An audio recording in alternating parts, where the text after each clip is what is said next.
Assalamualaikum wabarakatuh. Perkenalkan, kami dari kelompok 2 yang beranggotakan 6 orang. Baik, yang pertama, Diva Apriani dengan NIM 225-15079. M. Jaurul Fajar dengan NIM 15078. Muhammad Rasya Febrianto Putra dengan NIM 2251575. Muhammad Abdul Octavian dengan NIM 77. Muhammad Aditya Pertama dengan NIM 225-15076. Perkenalkan, nama saya Andi Adam, NIM 2241574. Namun sebelum itu, mohon maaf karena salah satu anggota kami berhalangan hadir. Nah, dalam video ini kami akan menjelaskan source code dari program kami yang berjudul Sistem Pengelolaan Data Mahasiswa Reguler dan Beasiswa dalam implementasi konsep Inheritance, Encapsulation, Polymorphism pada pemrograman Java. Nah, baik, langsung saja kita ke source code penjelasan video program kami. Nah, baik, kita ke yang pertama, yaitu deklarasi kelas. Di sini kita membuat deklarasi kelas dengan nama public class mahasiswa. Nah, public berarti kelas dapat diakses dari file lain yang ini. Sedangkan kelas itu adalah cetak biru atau blueprintnya untuk membuat suatu objek. Nah, mahasiswa ini adalah nama kelas yang menjadi parent class ataupun indukan kelas nanti. Nah, pada program ini, mahasiswa ini menjadi parent class dari mahasiswa beasiswa dan juga mahasiswa reguler ini. Nah, selanjutnya kita ke konstruktor. Nah, konstruktor itu adalah variabel yang dimiliki oleh sebuah kelas untuk menyimpan data, yang dimana di sini ada 5 atribut, yaitu protected string nama sampai protected double UAS. Nah, ini digunakan untuk misalnya nih, protected string nama ini digunakan untuk menyimpan nama mahasiswa. Ini untuk digunakan menyimpan NIM siswa sampai seterusnya sampai di UAS ini, menyimpan nilai UAS mahasiswa. Nah, kenapa menggunakan protected? Nah, di sini karena atribut tersebut akan digunakan oleh kelas lain yang mewarisi nanti, seperti di mahasiswa beasiswa maupun di mahasiswa reguler nanti. Nah, maka kelas tersebut langsung bisa menggunakan dari nama ini, NIM, tugas, UTS, dan juga UAS nanti, tanpa harus membuat atribut baru lagi. Nah, selanjutnya konstruktor, yaitu di sini terdapat 2 variabel yang namanya sama. Baik. Nah, sini nanti ketika saat suatu baris dijalankan pada main Java, maka konstruktor yang berada di mahasiswa Java ini akan dipanggil ke main Java tersebut. Saat baris dijalankan, konstruktor ini akan dipanggil nanti. Nah, misalnya ini terdapat 2 variabel, misal disnama sama dengan nama. Nah, yang di bagian kiri ini adalah atribut milik dari si kelas, sedangkan yang di bagian kanan ini adalah parameter yang dikirim dari konstruktor nanti. Misalnya nanti user memasukkan nama Diva Afriani, maka di dis nama ini bukan lagi sama dengan namanya diganti menjadi string Diva Afriani, sehingga atribut nama sekarang berisi Diva Afriani. Nah, selanjutnya kita ke metode menghitung nilai atau hitung nilai indeksnya 0. Nah, penjelasan ini karena pada metode ini sebagai metode dasar saja, karena di parent class ini belum ada rumus perhitungan, karena nanti rumus perhitungan itu akan dibuat pada child class, yaitu di mahasiswa beasiswa ataupun di mahasiswa reguler. Nah, gitu. Selanjutnya itu metode untuk menampilkan data, yaitu metode tampilkan data, yaitu public void tampilkan data. Nah, metode ini digunakan untuk menampilkan hasil clear. Misalnya isi metode system out prune ln, yaitu data mahasiswa. Nah, ini nanti untuk menampilkan judul. Nah, mungkin itu saja yang dari saya. Selanjutnya di bagian mahasiswa beasiswa akan dilanjutkan oleh teman saya. Sekian dari saya. Baik, langsung saja deklarasi kelas. Kelas mahasiswa beasiswa merupakan child class yang mewarisi seluruh atribut dan metode dari kelas mahasiswa menggunakan keyword extends dengan konsep inheritance. Kelas ini dapat langsung menggunakan atribut seperti nama, NIM, tugas, UTS, dan UAS tanpa perlu mendeklarasikannya kembali. Konstruktor digunakan untuk menerima data mahasiswa. Metode super berfungsi memanggil konstruktor pada parent class atau mahasiswa, sehingga data yang dimasukkan pengguna dapat langsung disimpan ke atribut yang telah dimiliki oleh parent class. Metode hitung nilai digunakan untuk menghitung nilai akhir mahasiswa beasiswa. Metode ini menggunakan override yang berarti mengganti metode hitung nilai pada parent class dengan rumus yang berbeda. Adapun bobot penilaiannya adalah tugas 20%, UTS 30%, UAS 50%. Nah, sekarang kita di kelas mahasiswa reguler. Kelas ini merupakan kelas yang mewarisi seluruh atribut dan metode dari kelas mahasiswa menggunakan keyword extends. Konsep ini disebut inheritance, sehingga atribut seperti nama, NIM, tugas, UTS, dan UAS tidak perlu dibuat ulang. Lalu selanjutnya konstruktor. Konstruktor ini digunakan untuk menerima data mahasiswa reguler. Metode berfungsi memanggil konstruktor pada parent class agar semua data langsung disimpan ke atribut yang telah dimiliki parent class. Lalu selanjutnya metode. Metode digunakan untuk menghitung nilai akhir mahasiswa reguler. Metode ini menggunakan override yang berarti mengganti metode pada parent class. Nah, di sini berbeda pada kelas mahasiswa beasiswa. Di sini rumusnya itu tugas kita kali 30%, UTS dikali 30%, lalu UAS dikali 30%, 40%. Baik, di sini saya akan menjelaskan pada main Java.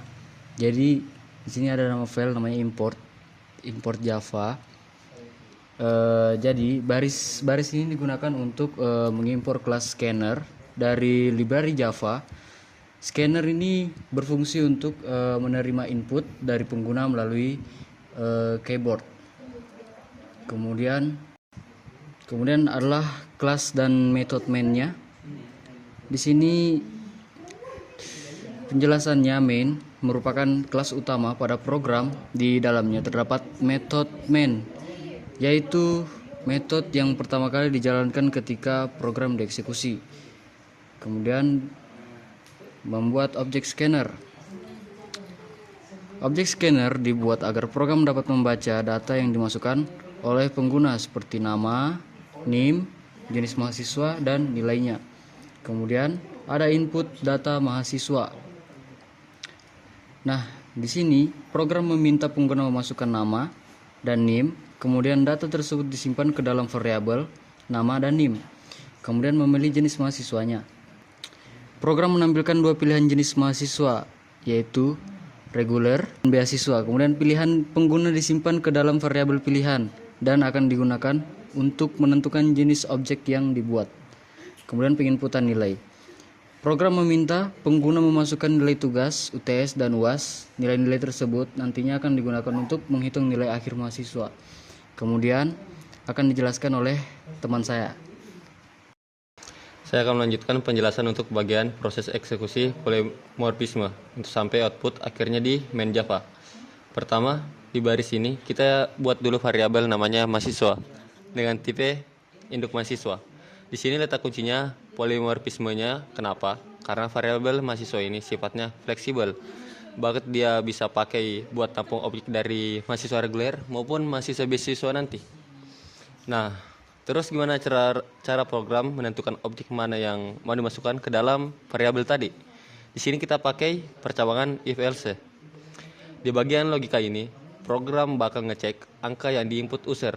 Kalau user milih angka 1, program otomatis bikin objek mahasiswa reguler.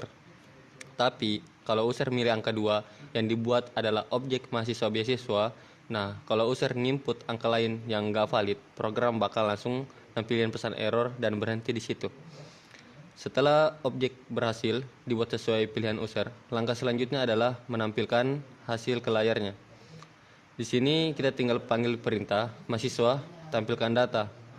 Berkat polymorphisme yang kita bahas di awal tadi, Java bakal otomatis tahu metode mana yang harus dipanggil sesuai jenis mahasiswanya tanpa kita perlu bikin perintah yang ribet atau terpisah.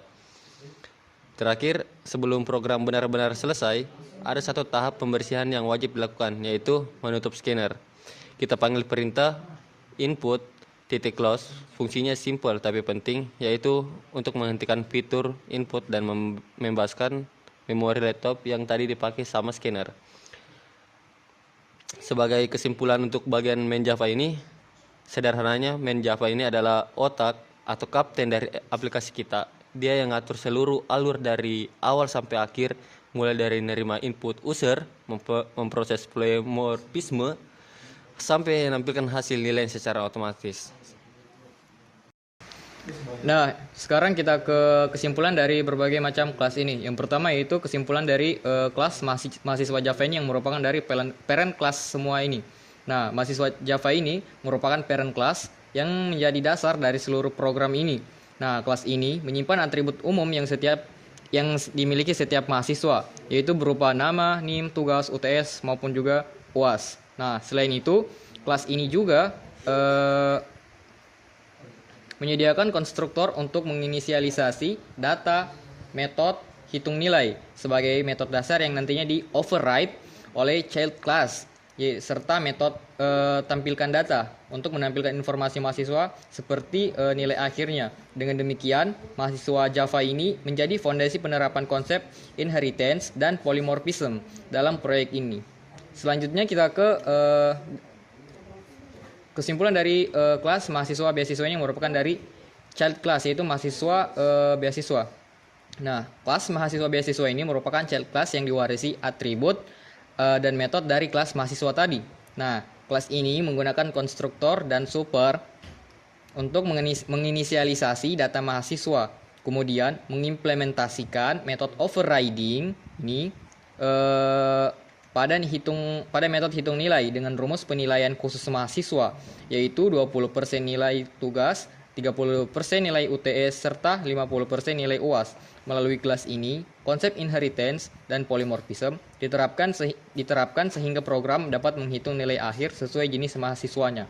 Selanjutnya kita ke kesimpulan dari mahasiswa reguler ini, yaitu kelas mahasiswa reguler ini merupakan child class juga yang mewarisi seluruh atribut dan metode dari kelas mahasiswa.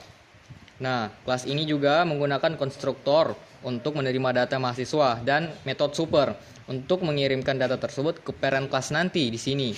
Nah, selain itu, kelas ini mengimplementasikan metode overriding, metode hitung nilai sehingga memiliki rumus perhitungan nilai khusus untuk mahasiswa reguler, yaitu 30% nilai tugas, 30% nilai UTS, dan 40% nilai UAS. Dengan demikian, kelas ini menunjukkan penerapan konsep inheritance dan polymorphism dalam pemrograman berorientasi objek atau OOP. Selanjutnya yang terakhir yaitu pada kelas main Java. Nah, di sini ini merupakan program utama yang mengatur jalannya aplikasi, mulai dari menerima input menggunakan scanner, serta memilih jenis mahasiswa melalui percabangan if-else. Nah, membuat objek sesuai pilihan pengguna hingga menampilkan hasil perhitungan nilai akhir. Pada kelas ini juga diterapkan konsep user input dan polymorphism. Nah, karena variabel bertipe mahasiswa dapat menyimpan objek mahasiswa reguler maupun mahasiswa beasiswa sesuai dengan pilihan pengguna. Dan kesimpulan ini tadi cukup sama dengan kesimpulan teman saya sebelumnya. Baik, itu sekian dari penjabaran sintaks dari kelompok kami. Sekian, wassalamualaikum warahmatullahi wabarakatuh. Baik, itulah tadi penjelasan dari kelompok kami. Dan lebihnya mohon dimaafkan. Wabillahi taufiq wal hidayah. Assalamualaikum warahmatullahi wabarakatuh.